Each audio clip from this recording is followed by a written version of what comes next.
well, right turn.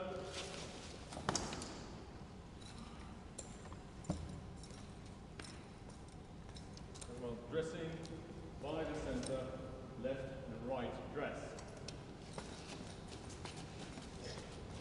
Move further out to the left.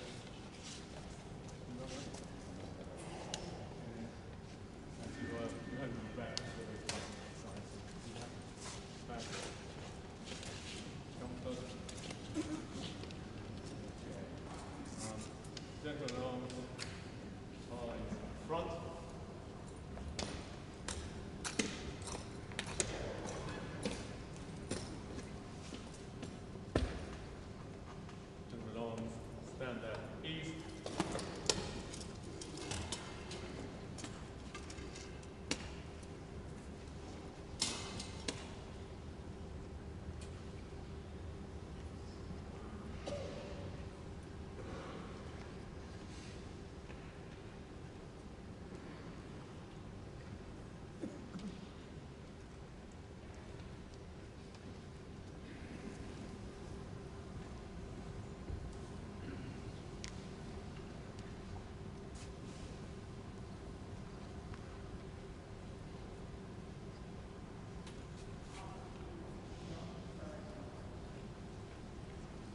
Your Majesty, I welcome you and Her Majesty the Queen Consort to Parliament today on this solemn occasion. Her late Majesty, our treasured Queen, and your beloved and deeply missed mother came here to Westminster Hall many times to receive the congratulations of her loyal subjects in the two Houses of Parliament and to celebrate with them historic landmarks and her long life of dedicated public service. She was both a leader to and a servant of her people. Her humility and integrity commanded the respect and captured the imagination of peoples and nations across the globe. Her late Majesty's joyous, unstinting and reassuring presence across the years made it difficult to contemplate that her long and inspiring reign of deep and unparalleled devotion would ever end. We and the nation closed our eyes to this inevitability, but it has ended. Only a few months after we celebrated Her late Majesty's historic Platinum Jubilee. And as you said so movingly, Your Majesty, in your address to the nation, we all now feel a sense of loss beyond measure. Nevertheless, the qualities that Her late Majesty embodied with such constancy remain to inspire you, Your Majesty, your family, and all your subjects. We remember her commitment, her kindness, her humour, her courage, and her fortitude, as well as the deep faith which was the anchor in her life. Your Majesty, this is a historic space. Its walls built more than 900 years ago by William Rufus, and the magnificent hammer beam roof above us, commissioned 300 years later by Richard II. Since medieval times, much of our national story has taken place within these very walls, from civic gatherings to coronation banquets to the centuries during which this hall was at the heart of our legal system. But this ancient hall is a living space, and like our great nation, it continues to evolve. In 2012, Her late Majesty came to Westminster Hall to mark her Diamond Jubilee, and we saw the unveiling of the splendid memorial window, commissioned by both members of Parliament's Houses, which now graces the north wall of this historic space. And now, for 10 years, the light from that window has added beauty to the grey stones of this place, bathing them in colour and reminding hundreds, nay, thousands, millions of visitors to the Palace of Westminster of Her late Majesty's dedicated life of service. Like the light that shines through this memorial window, Her late Majesty's magnificent achievements will live on by permanently illuminating and enriching our lives and our national discourse. Your Majesty, even as we mourn the loss of our dear Queen, we and future generations will draw strength from her shining example. Your Majesty, on behalf of all the members of the House of Lords, I pledge my loyalty to you and wish you and Her Majesty, the Queen Consort, well in the life of service to which you have dedicated yourself. We are proud and indeed humbled to welcome you as our King, and we look forward to welcoming you on many more occasions to Parliament and to this hall in the years ahead. Finally, Your Majesty, the House has commissioned me to deliver the following humble address, which their lordships agreed on the 10th of September. I shall now read the address. Most gracious Sovereign, we, your Majesty's most dutiful and loyal subjects, the Lords spiritual and temporal in Parliament assembled, beg to leave to convey to your Majesty the deep sympathy felt by this House in the grief your Majesty has sustained by the death of our late beloved Queen, your Majesty's mother of blessed and glorious memory. To extend to all the royal family the deep sympathy of this House in their grief, which is shared by all members. To assure your Majesty that the example of selfless public service which our late Sovereign displayed over her reign of 70 years, her untiring endeavours for the welfare of her peoples, and her fortitude in adversity will ever be held in reverent, affectionate and grateful remembrance. And to express to your Majesty our loyalty to your Majesty's royal person and our firm conviction that under the blessing of divine providence, your Majesty will, throughout your reign, further the happiness and protect the liberties of all your peoples in all your realms.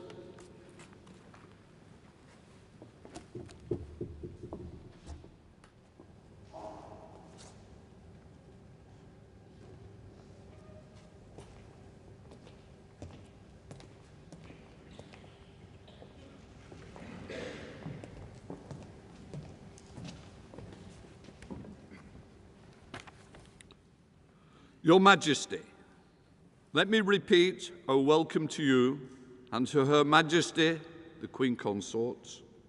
On this solemn occasion, members of both Houses of Parliament gather here to express our deep sympathy for the loss we have all sustained in the death of our Sovereign Lady, Queen Elizabeth.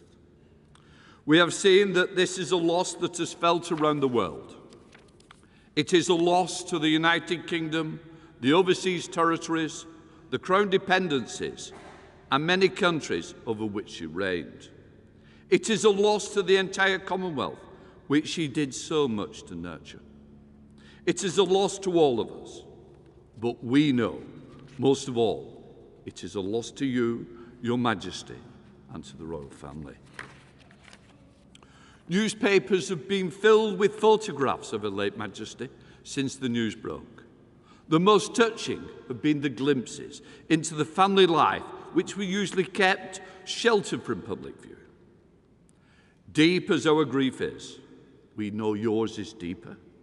We offer our heartfelt sympathy to you and all the royal family. We know that there is nothing we can say in the praise of our late Queen, your mother, that you will not already know. Over the past days, members of the House have spoken of their encounters with Queen Elizabeth. They have spoken of her sense of duty, her wisdom, her kindness, her humour, how she touched the lives of hundreds of thousands of their constituents in her visits to every part of this country. Their words have been heartfelt. She sat in this historic hall, as you sit now, on many occasions. Some of those occasions were to celebrate milestones in her own reign. The addresses to celebrate her silver, golden, and diamond jubilees shared a common thread, that our constitutional monarchy is a symbol of stability in an ever-changing world. As Speaker Boothroyd said, Queen Elizabeth's wisdom and grace demonstrated for all to see the value of a constitutional monarchy in securing the liberties of our citizens and the fundamental unity of this kingdom and the Commonwealth. On other occasions, our late Queen was here to mark the historic moments, such as the 50th anniversary of the Second World War, a war in which she herself served in the armed forces.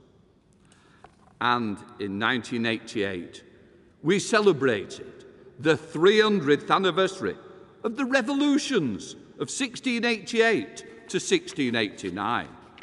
It is perhaps very British to celebrate revolutions by presenting an address to Her Majesty. But those revolutions led to our constitutional freedoms, set out the foundation for a stable monarchy which protects liberty. In your first address to the nation, you recognised your life would change as a result of the new responsibilities. You pledged yourself to uphold constitutional principles at the heart of our nation. These are weighty responsibilities, as the early Queen Elizabeth said in her final speech to parliamentarians. To be a king and wear a crown is a thing more glorious to them that see it than it is pleasant that them that bear it. We know you hold the greatest respect, the precious traditions, the freedoms and responsibilities of our unique history and our system of parliamentary governance. We know that you will bear those responsibilities which fall to you with the fortitude, dignity demonstrated by Her late Majesty. When the House met at the Accession Council, my first symbolic act was to make the oath to be faithful and bear true allegiance to Your Majesty, King Charles. And so it is my duty to present our humble address to you, our new King, to express both our sorrow and loss of our Sovereign Lady and our confidence in the future in your reign. Most gracious Sovereign, we, Your Majesty's dutiful, loyal subjects, the Commons of the United Kingdom of Great Britain and Northern Ireland, in Parliament assembled, express deep sympathy felt by this House for the great sorrow which Your Majesty has sustained by the death of the late Queen, Your Majesty's mother. Extended to all the royal family the deep sympathy of this House in their grief, which is shared by all its members. Assure Your Majesty that Her late Majesty's unstinting dedication over a reign of over 70 years to the service of our great country and its people, and to the service of the countries and the peoples of the rest of the wider Commonwealth, which will always be held affectionate and grateful remembrance. And to express to Your Majesty our loyalty to you and our conviction that you will strive to uphold the liberties and to promote the happiness of the people in all your realms, now and in years to come.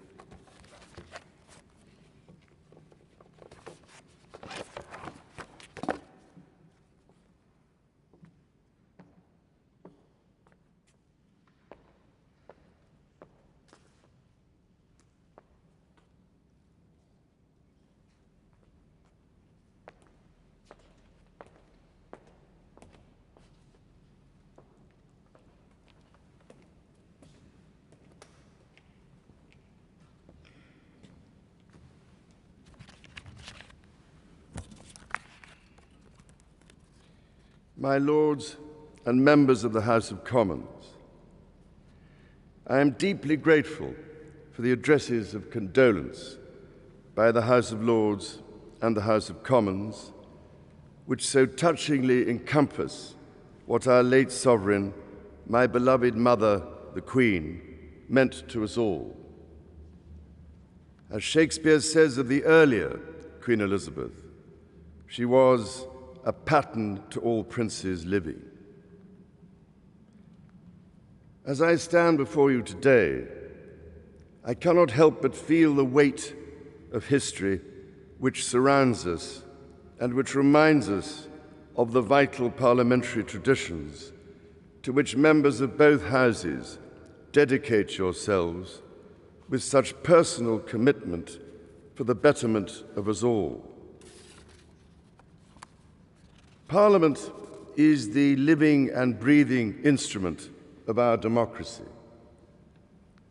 That your traditions are ancient, we see in the construction of this great hall, and the reminders of medieval predecessors of the office to which I have been called, and the tangible connections to my darling late mother we see all around us, from the fountain in New Palace Yard, which commemorates the late Queen's Silver Jubilee, to the sundial in Old Palace Yard for the Golden Jubilee, the magnificent stained glass window before me for the Diamond Jubilee, and so poignantly and yet to be formally unveiled, your most generous gift to Her late Majesty to mark the unprecedented Platinum Jubilee, which we celebrated only 3 months ago with such joyful hearts.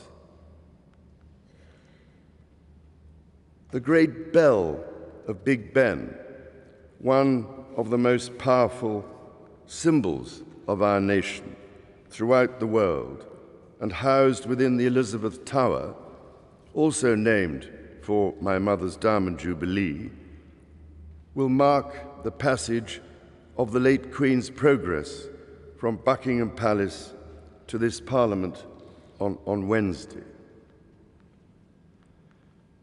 My Lords and members of the House of Commons,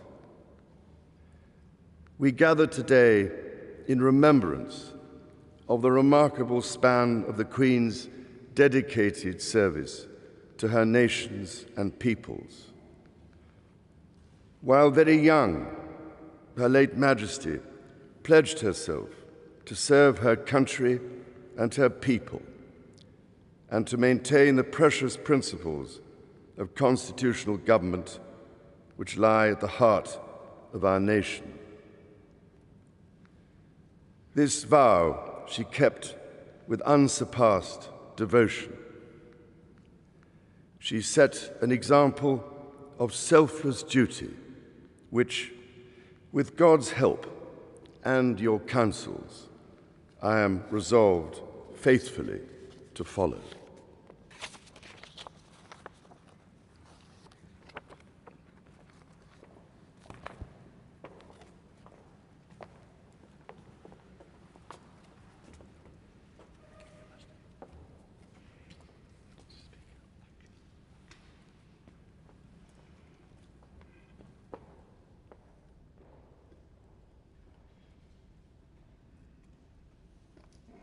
King's bodyguard. King's bodyguard. Shut up!